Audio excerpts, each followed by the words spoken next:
London. Two developers have done just that. And now, people are living inside the box. Glass can be recycled an infinite number of times. Recycling just one glass bottle saves enough electricity to light a 100-watt bulb for 4 hours. Containers will return on Modern Marvels, here on the History Channel. We now return to containers on Modern Marvels.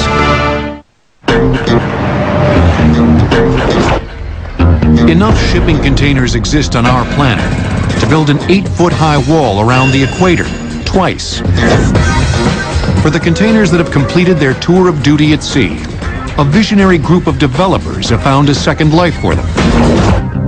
Eldon Scott and Eric Reynolds of Urban Space Management built Container City in the heart of London's Docklands area.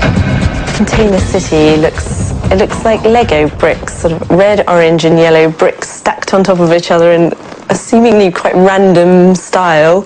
And they have these little balconies, which was also made of containers, and railings across the front.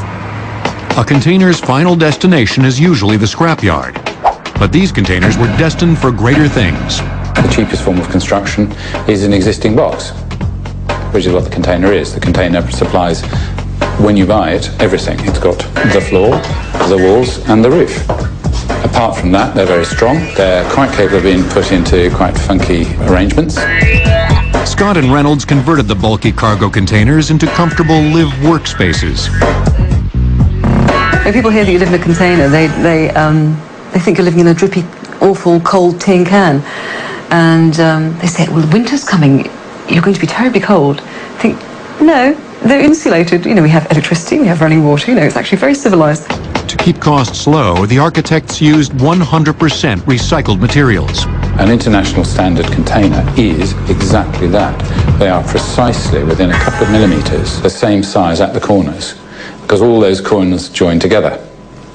So that's a wonderful thing about building with them, of course, that you don't have the problem you do with, say, bricks or blocks, which come in slightly different sizes and you have to make it up with cement. Containers, you know, are going to be perfect, so you can buy them anywhere and they will work. It took 5 months to erect Container City 1, which opened in May 2001 and provided 12 work studios. In 2003, another floor was added in less than 2 days that provided 3 additional live-work apartments. A total of 100 units now make up Container City. There was enough demand, and again to prove a point, that because these things are designed to stack, they literally pop on top of each other, we put another floor on it. A 300-square-foot space, the size of one container, costs about $80 to $140 per month to rent. The success of Container City led to a boom in other container buildings for schools, hospitals, and sports centers.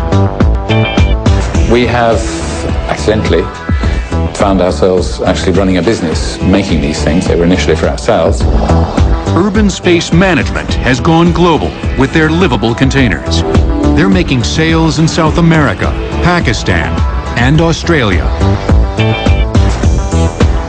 However, they might have competition in Australia. There, architect Sean Godsall is turning shipping containers into emergency and relief housing for people who are displaced by disasters, like Hurricane Katrina. His concept, named Future Shack, is designed to be mass-produced, inexpensive, and easy to ship and stockpile.